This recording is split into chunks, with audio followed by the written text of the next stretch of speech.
Dear students, आज से class 12th English की book rainbow part 2 Bihar board की पूरे बुक को और एक एक प्रोज सेक्शन और पोएट्री सेक्शंस के चैप्टर्स को कवर किया जाएगा। आप इस चैनल से जुड़े रहें और अच्छा लगे तो वीडियो को लाइक एंड सब्सक्राइब जरूर करें। तो चलिए, आज मैं क्लास 12th का प्रोज सेक्शन का पहला चैप्टर, जिसका नाम है इंडियन सिविलाइजेशन एंड कल्चर, जिसको लिखा है महात्मा गांधी ने। इंडियन सिविलाइजेशन एंड कल्चर जो महात्मा गांधी के द्वारा लिखी गई है। इस चैप्टर में सबसे पहले हम महात्मा गांधी के जीवन परिचय को पढ़ेंगे, लेखक परिचय को, क्योंकि बिहार बोर्ड में महात्मा गांधी या कोई भी लेखक का परिचय है अलग अलग चैप्टर्स के, उन लेखक के परिचय के पूरे सेक्शन में से भी सवाल आ रहे हैं। इसलिए ज्यादा इंपॉर्टेंट हो जाता है कि हम लोग किसी भी चैप्टर को पढ़ने से पहले लेखक का जीवन परिचय पढ़ें। तो चलिए आज स्टार्ट करते हैं इंडियन सिविलाइजेशन एंड कल्चर, जो महात्मा गांधी जी के द्वारा लिखी गई है। ओके, इसको हम लोग इनके जीवन परिचय को देखते हैं। आइए। Mohandas Karamchand Gandhi was born in 1869 and died in 1948। मतलब लिखा है कि जो गांधी जी हैं उनका पूरा नाम है मोहनदास करमचंद गांधी, जिनका जन्म 1869 ईस्वी में 1869 में हुआ था और उनकी मृत्यु 1948 में हो गई थी। पॉपुलरली नॉन एज बापू, उन्हें बापू के नाम से पूरे देश के लोग जानते थे।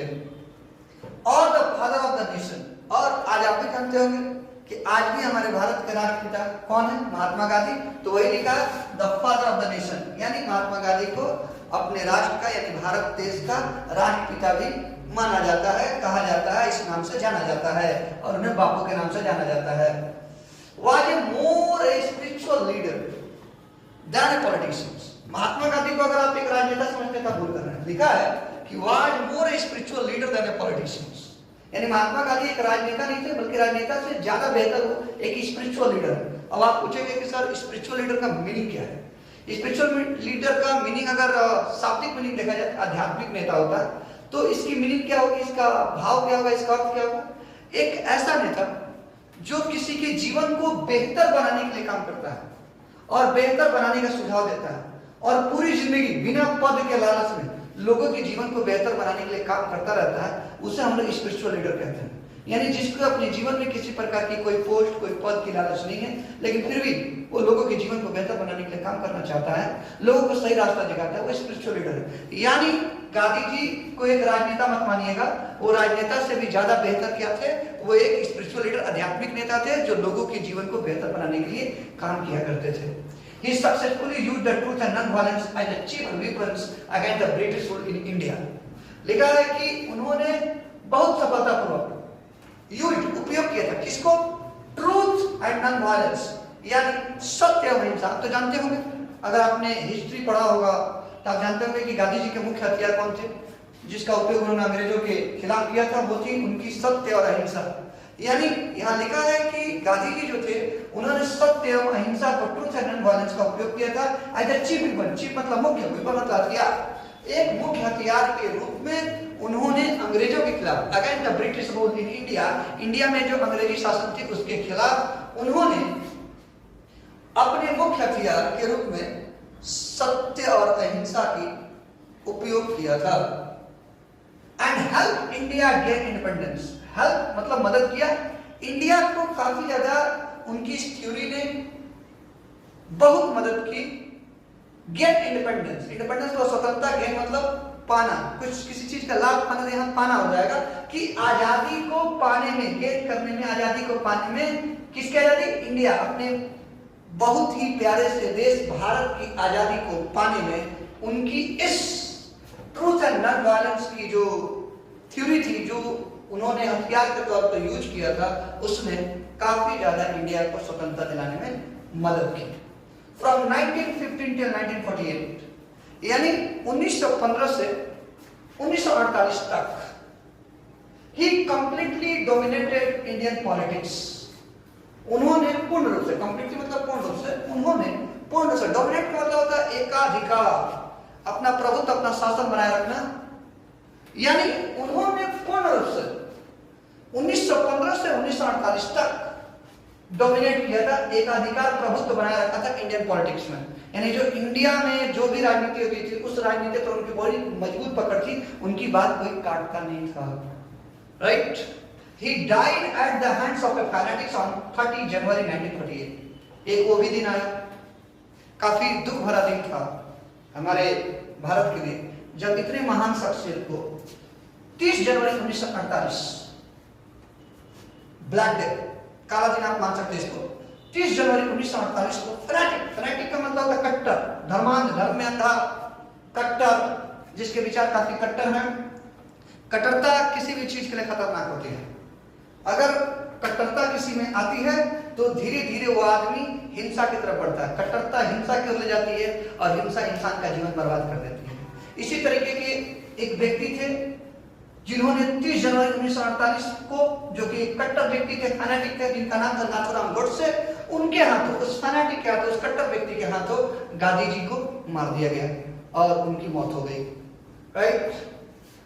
His autobiography my experiment with truth, उन्होंने एक अपनी ऑटोबायोग्राफी, देखिए दो तरह की चीज होती है, एक वर्ड होता है बायोग्राफी, एक वर्ड होता है ऑटोबायोग्राफी। बायोग्राफी का मतलब होता है कि किसी की जीवनी है लेकिन उसने नहीं लिखी है, किसी और ने लिखी। आप जरा सोचिए, किसी की जीवनी अगर कोई और लिखेगा तो उसमें बहुत सारे ऐसे पहलू होंगे जो या तो छूट जाएंगे, या बहुत सारे ऐसे पहलू होंगे उसके जीवन के जो लिखे तो गए हमें, लेकिन उसकी सत्यता पर भरोसा करना बड़ा मुश्किल होता है।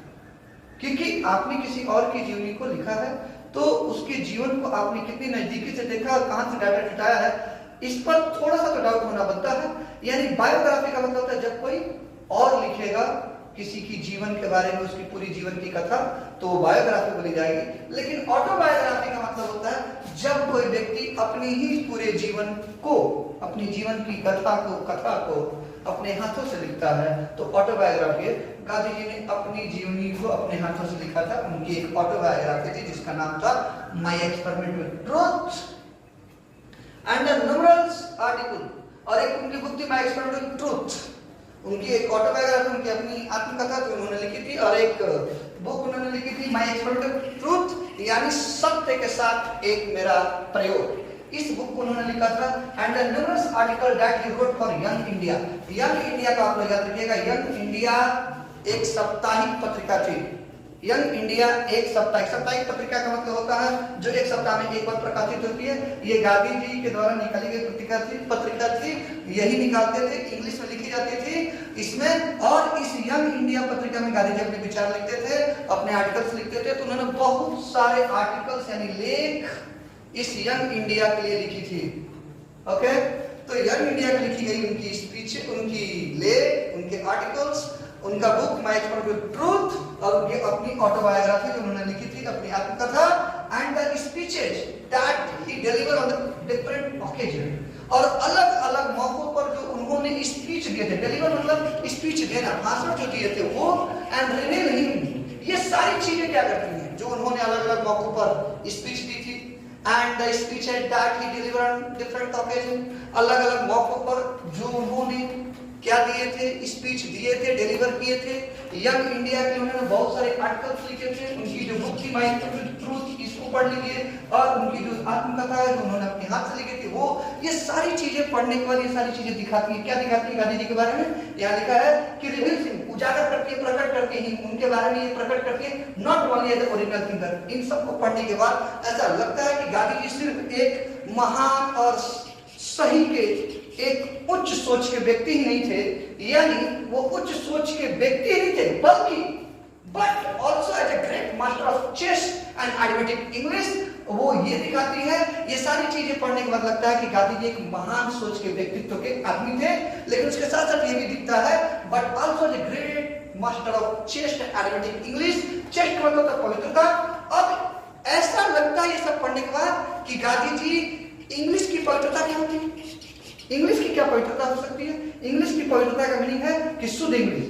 उनकी ये सारी चीजें उनके द्वारा लिखी गई, तो उसको देख के लगता है कि वो बहुत ही मास्टर थे, बहुत ज्यादा जानकार थे। शुद्ध इंग्लिश, चेस्ट इंग्लिश मतलब इंग्लिश की शुद्धता, यानी वो इंग्लिश लिखते थे तो उसमें काफी शुद्धता होती थी। ओके, कोई मिस्टेक नहीं होता था। वो काफी ज्यादा इंग्लिश के, शुद्ध इंग्लिश के काफी बड़े जानकार थे एंड आइडियोमेटिक इंग्लिश, और उनकी इंग्लिश में काफी ज्यादा मुहावरे, उनके वाक्यों में मुहावरे देखने को मिलते थे, यानी उनकी इंग्लिश काफी अच्छी थी। ये कहां से पता चलता है? उनकी लिखी गई ऑटोबायोग्राफी, उनका ये जो बुक है माय ट्रूथ, इसको पढ़ने से, उन्होंने यंग इंडिया के लिए जो आर्टिकल्स लिखे हैं इसको पढ़ने से, और उन्होंने जो स्पीचेस दी हैं इंग्लिश में जो डिलीवर किए हैं अलग अलग मौकों पर, उनको देखने से लगता है वो एक बड़े थिंकर ही नहीं थे। उनके बारे में ये उजागर करती है सारी चीजें को, बहुत बड़े थिंकर ही नहीं थे, बहुत बड़े सोचने वाले व्यक्ति नहीं थे जो देश के बारे में बहुत अच्छा सोचते थे, बल्कि ये भी उजागर करती है कि वो इंग्लिश के ग्रेट मास्टर थे, वो भी चेस्ट इंग्लिश, मतलब ग्रेट मास्टर का चेस्ट इंग्लिश, मतलब वो शुद्ध इंग्लिश, काफी अच्छी इंग्लिश के काफी बड़े जानकार थे, और उनकी इंग्लिश में आइडियोमेटिक यानी मुहावरे देखने को मिलते थे। In the following extract, extract का मतलब होता है किसी बड़ी चीजों से छोटा सा अंश काट लेना, तो इस छोटे से अंश में जो आपको पढ़ना है जिसका नाम है इंडियन सिविलाइजेशन कल्चर, इस चैप्टर में आखिर क्या दिया गया है उसके बारे में यहाँ पर चर्चा की जा रही है कि इस छोटे से अंश में जिसका यहाँ पे टॉपिक है, शीर्षक है Indian civilisation culture, Gandhi ji talks about the sound foundation of Indian civilisation. इस पूरे चैप्टर के अंदर गांधी जी इस चीज पर बात करते हैं या फोकस दिलाना चाहते हैं कि इंडियन सिविलाइजेशन का जो फाउंडेशन है यानी भारतीय सभ्यता की जो नींव है, साउंड फाउंडेशन मतलब बेहतरीन नींव। गांधी जी बताते हैं कि कितना इंडियन भारतीय सभ्यता की जो नींव है वो कितनी बेहतरीन है, इसके बारे में गांधी जी इस चैप्टर में चर्चा कर रहे हैं। Which has successfully withstood the passage of time. वो गांधी जी बताना चाहते हैं कि हमारा जो भारतीय सभ्यता है उसकी जो बेहतरीन नींव है, sound foundation of Indian civilisation, यानी भारतीय सभ्यता की जो बेहतर से बेहतर नींव डाली गई हमारे पूर्वजों द्वारा, उसके बारे में बताते हैं इस चैप्टर में। और जिसकी वजह से which has successfully withstood the passage of time, जिसकी वजह से टाइम तो पास होते जा रहा है, इतनी बेहतरीन नींव पूर्वजों ने डाली है जिसकी वजह से टाइम, पैसेज ऑफ टाइम यानी टाइम तो बीतता जा रहा है, लेकिन उसके साथ टाइम के बीतने के साथ भी आज भी हमारा इंडियन सिविलाइजेशन, भारतीय सभ्यता व्हिच स्टूड आज भी जस के तस खड़ी है, उसमें थोड़ा भी चेंज नहीं आया है, यानी भारतीय सभ्यता अपनी जगह पर बरकरार है, यानी भारतीय सभ्यता आज भी कायम है। बहुत सारी दुनिया में सभ्यताएं आई, समय के साथ कुछ देर तक चली और नष्ट हो गई, आज उनका नाम लेने वाला कोई नहीं है। गांधी जी यहाँ ये बताना चाहते हैं कि हमारे पूर्वजों ने कितनी भारतीय सभ्यता की कितनी अच्छी फाउंडेशन यानी नींव रखी थी, जो पैसेज ऑफ टाइम यानी समय के गुजरने के साथ भी क्या है, आज भी खड़ी की खड़ी है, उसमें थोड़ा सा भी चेंज नहीं आया है, नष्ट नहीं हुआ है, यानी ये सभ्यता काफी टिकाऊ है क्योंकि इसकी नींव मजबूत है। द वेस्टर्न सिविलाइजेशन, देखिए गांधी जी इस चैप्टर में एक भारतीय सिविलाइजेशन, भारत की सभ्यता की बात करेंगे, और एक वेस्टर्न सिविलाइजेशन। वेस्टर्न का मतलब होता है यूरोपियन देश, अमेरिकन देश, इन लोगों को वेस्टर्न बोलते हैं। इनके यहाँ की सिविलाइजेशन को वेस्टर्न सिविलाइजेशन बोलते हैं। अमेरिका की जो सभ्यता है, इंग्लैंड की है, फ्रांस की है, स्पेन की है, इन लोगों की सभ्यता को हम लोग जनरली वेस्टर्न सिविलाइजेशन के नाम से जानते हैं, यानी पश्चिमी सभ्यता।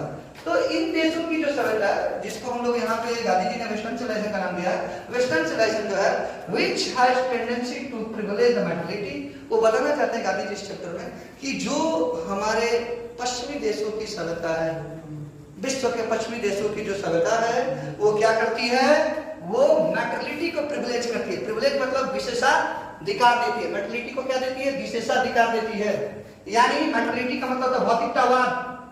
अब आप सोचेंगे कि ये वेस्टर्न सिविलाइजेशन किस पर फोकस करने की बात करती है, मेंटालिटी। प्रिविलेज का मतलब होता है उसको विशेष महत्व देना, विशेष अधिकार देना। तो जो हमारी जो वेस्टर्न सिविलाइजेशन इस चैप्टर में गांधी जी ने बताया है कि ये जो वेस्टर्न सिविलाइजेशन है, पश्चिमी सभ्यता, वो मेंटालिटी पर फोकस करके उसको विशेष महत्व देती है, प्रिविलेज द मेंटालिटी, यानी मेंटालिटी पर काफी ज्यादा ध्यान दिया जाता है। Okay, which has tendency to privilege mentality, यानी पश्चिमी सभ्यता के अंदर भौतिकतावाद को काफी ज्यादा बढ़ावा देने की क्षमता है। अब हमें ये जानना चाहिए कि भौतिकतावाद क्या है, ये मेंटालिटी है क्या। मेंटालिटी का मतलब होता है उस व्यक्ति को समाज में ज्यादा अच्छा मानना जिसके पास काफी अच्छे अच्छे सामान है, घर है, बिल्डिंग्स है, एसी है, फ्रिज है, कूलर है, भले उसका चरित्र कैसा भी हो सकता है वो रेपिस्ट हो सकता है वो मर्डरर हो, लेकिन फिर भी मेंटालिटी कहता है कि नहीं। मेंटालिटी का मतलब होता है आपके घर में सुख सुविधा होना चाहिए, वो चरित्र पर ध्यान ही नहीं देता। भौतिकतावाद चरित्र पर बिल्कुल ध्यान नहीं देता।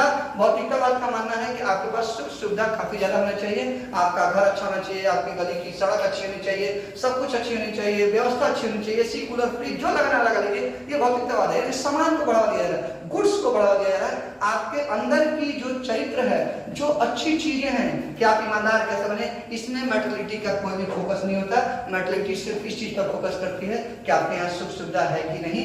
गांधी जी कह रहे हैं कि ये सिर्फ और सिर्फ पश्चिमी सभ्यता की ही सोच है कि वो सिर्फ मेंटलिटी जैसी चीजों पर बढ़ावा देती है। Can not match the Indian civilisation. और ऐसी सोच, ऐसी पश्चिमी सभ्यता की सोच जो मेंटलिटी को विशेषाधिकार देती है, सामान पर फोकस करती है, गुड्स पर फोकस करती है, वस्तुओं पर फोकस करती है, आदमी के कैरेक्टर पर फोकस नहीं करती, वो कभी भी हमारी भारतीय सभ्यता को मैच नहीं कर सकती। ऐसी सभ्यता, ऐसी पश्चिमी सभ्यता में भारतीय सभ्यता को क्या मैच करेगी? क्यों नहीं मैच करेगी? क्योंकि हमारी भारतीय सभ्यता किसी और चीज पर फोकस करती है। Our Indian civilisation elevates the moral being. हमारी भारतीय सभ्यता लोगों के अंदर नैतिकता को बढ़ावा देती है। एलिवेट का मतलब बढ़ावा देना, नैतिकता को बढ़ावा देती है कि ईमानदार कैसे बने, लोगों के साथ अच्छा व्यवहार कैसे करें, भले घर में वस्तु कम हो, आपके यहाँ एसी फ्रिज कूलर ना हो, आपका घर हो सकता है कि मड़ई का हो, झोपड़ी हो, लेकिन आप ईमानदार बने, आप सही बने, आप चरित्र अच्छे बने। हमारी भारतीय सभ्यता चरित्र को और नैतिकता को उठाने की, एलिवेट उठाने की बात करती है, जबकि वेस्टर्न सिविलाइजेशन वस्तु की सिर्फ बात करती है, नैतिकता की बात नहीं करती है। इसलिए गांधी जी कहते हैं कि वेस्टर्न सिविलाइजेशन यानी पश्चिमी देश की सभ्यता जो कि मेटलिटी यानी भौतिकतावाद यानी वस्तु पर काफी फोकस है, वो कभी भी इंडियन सिविलाइजेशन यानी भारतीय सभ्यता को मैच नहीं कर सकती। कैन नॉट मैच, क्योंकि यहाँ पर हमारी भारतीय सभ्यता हमारी नैतिकता को बढ़ावा देने की बात करती है और वहां नैतिकता को बढ़ावा देने की बात नहीं होती। हमारे यहाँ चरित्र को निर्माण करने की प्रक्रिया ही सभ्यता है, उनके यहाँ वस्तु जुटाने की प्रक्रिया ही सभ्यता है। दोनों का कॉन्सेप्ट अलग है। इसलिए इंडियन सिविलाइजेशन काफी अलग है किससे? वेस्टर्न सिविलाइजेशन से। बच्चों, अगर वीडियो अच्छा लगा हो तो आप लाइक और सब्सक्राइब चैनल को कर दीजिए। आपके इस सीरीज में पूरे बिहार बोर्ड क्लास 12 के इंग्लिश को रेनबो पार्ट 2 पूरी बुक को कवर किया जाएगा, प्रोज एंड पोएट्री। अब अगले सेक्शन में इस चैप्टर को हम लोग पढ़ाएंगे। Thank you.